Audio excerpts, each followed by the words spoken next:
Allô, allô, toi. Aujourd'hui, on est le vendredi, exceptionnellement. Hier, ça a été un feu roulant. Donc, j'ai passé tout droit pour faire ma petite vidéo que je fais là, depuis près d'un an et demi. Ça va faire un an et demi là, que je viens te dire un petit bonjour, te donner des astuces, te faire penser à plein de choses qui touchent les finances.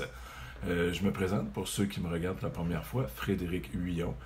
J'ai créé le site internet lefinancier.com, P-H-Y pour physique et les finances, donc pour faire penser que mon dada, une passion que j'ai, c'est d'enseigner les finances de base, donc les principes de base. Et dernièrement, là, je me suis associé là, à un fournisseur financier mondial. Donc, au-delà de la formation de base que moi, je peux donner, je peux faire un pas vraiment gigantesque maintenant avec ce fournisseur-là et t'aider à développer encore plus tes finances, qu'elles soient de plus en plus saines et en surplus, si tu as un peu l'envergure la fibre entrepreneuriale, bien, on peut développer quelque chose qui peut nous rapporter à long terme. Aujourd'hui, j'ai écrit en haut comme titre « Quand tu dors, est-ce que tu t'enrichis ou tu t'appauvris ?» Question un peu drôle. J'ai envoyé avant-hier, mercredi soir ou jeudi matin, la question en disant je parlerai de ça dans la prochaine capsule vidéo. J'ai une personne qui a répondu, qui a compris très bien le concept et qui m'a répondu qu'elle s'enrichissait. Bravo. Donc, pour toi, si ça te pose des points d'interrogation, cette question-là, bien, je te définis ça assez simplement et de toute façon, dans tout ce que j'enseigne, les principes et tout, j'aime rester à la base, dans la simplicité des choses. Je pense que bien souvent, à plusieurs endroits, les choses sont compliquées. Il y a plusieurs choses qui sont vraiment pas utiles. J'aime autant le dire de même. C'est tout bien beau en théorie, mais une fois que je lis ces genres d'articles-là, des blogs qui donnent des astuces et tout, la majorité, c'est comme vide de sens et tu lis, tu tournes ça, puis tu changes rien dans ta vie, puis que ça t'aide pas côté financier, des choses comme ça. Donc, quand tu dors, est-ce que tu t'appauvris ou tu t'enrichis? Je te donne un exemple. La majorité des gens, 90%, 95% des gens, sont employés.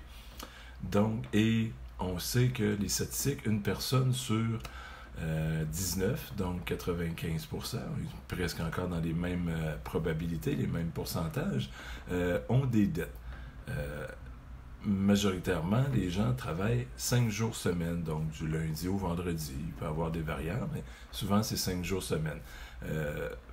Première question que je te pose pour semer une graine de réflexion, c'est est-ce que tu crois que si tu as des dettes, que le samedi et dimanche, l'institution financière, la carte de crédit, peu importe à qui tu dois des sous, est-ce qu'eux arrêtent un compteur, ils payent sur un piton en disant « Oups, la personne ne travaille pas le samedi-dimanche, donc on ne lui fera pas payer de l'intérêt le samedi-dimanche. » Je pense que tu vas comprendre assez vite qu'il n'y a pas de piton magique comme ça pour arrêter le calcul des intérêts que tu dois payer à une institution financière, que ce soit un prêt personnel, un prêt étudiant, une hypothèque ou quoi que ce soit. Même question quand tu es 2 semaines en vacances, hein, on est à la fin juin, il y a déjà des gens qui ont peut-être commencé à tremper la petite orteille dans les jours, semaines de vacances. Plus ça va avancer au mois de juillet, plus il y a des gens, les 2 semaines de construction ici au Québec, c'est les 2 semaines majoritairement que je pense que c'est 90%, en tout cas il y a un gros pourcentage de gens qui prennent leurs vacances, donc tous ceux qui sont dans la construction, les conjoints, conjointes et les métiers là, alentour de ça, qui disent, s'il n'y a pas de vente, on va prendre les vacances là. Donc, les vacances sont là. Est-ce que pendant les 2 semaines de vacances, il y a ce bouton-là magique encore pour dire, la personne, elle prend ses vacances, on va lui donner un petit congé d'intérêt, on ne lui fera pas payer ces 2 semaines. Ça ne marche pas comme ça, malheureusement. Donc, tu vois qu'on continue à s'appauvrir. Et là, la question, c'est quand tu dors, tu travailles normalement 8 heures. la nuit, tu fais dodo et il reste un autre 8 heures pour faire plein de petites choses, manger, le transport, le côté santé, le côté hygiène, le côté avec la famille et tout ça. Donc, tout ce temps-là que tu ne travailles pas pour ramasser des sous pour payer où tu as emprunté, ben c'est tout du moment où est-ce que tu t'appauvris. Donc, si tu as des dettes, je t'annonce, malheureusement, aujourd'hui, que quand tu dors, quand tu es en vacances la fin de semaine, un congé férié, les vacances, tu t'appauvris. Dans le sens inverse, si tu as zéro dette, vraiment zéro dette, et que tu as un peu d'argent de placer, ben c'est l'inverse. Hein? Tu travailles, oui, mais tu as des sous à quelque part, un placement qui rapporte. Et ça, peu importe que tu décides une semaine de prendre une semaine de vacances, ben ces sous-là travaillent pour toi. Donc, que tu travailles pas, que tu fasses dodo quand tu dors, est-ce que tu t'enrichis? Donc, tu comprends le principe que tu es d'un bord ou de l'autre. On pourrait quasiment se comparer, est-ce que je suis une banque? Et encore là, une banque, j'ai pas vu, puis je pense que ça n'existe pas, une banque qui n'a pas de dette. Oui, elle a le gros jeu, le gros bout du bâton qu'on pourrait dire que elle te donne quand tu places de l'argent de façon sécuritaire, très très très peu de rendement. Et si tu empruntes, ben c'est peut-être 10, 15, 20 fois le taux qu'elle te donne quand tu le places. Donc, oui, les montants, les banques ont de l'endettement pour se structurer et croître à travers leur domaine respectif, mais elles ont le gros bout du bâton qu'avec peu d'argent, elles peuvent déjà, si elles ont 1000$, les proportions peuvent peut-être changer.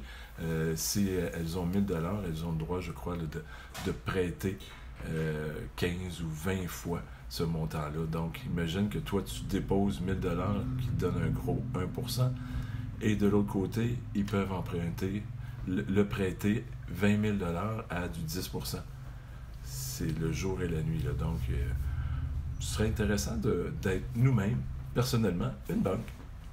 Non, c'est pas mon rêve, mais le concept en arrière, d'être à mon compte, d'aider les gens, de leur enseigner les finances de par mon livre, de par la formation que j'ai de disponible sur Internet. Et j'ouvre une parenthèse, on est le 28 aujourd'hui, vendredi.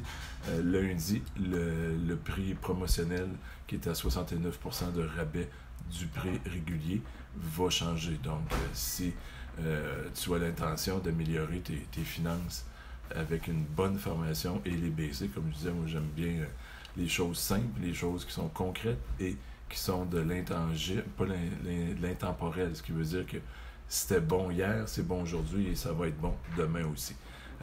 Et dans cette formation-là, je dirais que c'est puissant. Là. Je fais faire des exercices assez puissants. Donc, c'est ça que je voulais te parler aujourd'hui. Est-ce que quand tu dors, tu t'enrichis ou tu t'appauvris? 19 personnes sur 20. Ben, là-dessus, si les gens ont des dettes, oui.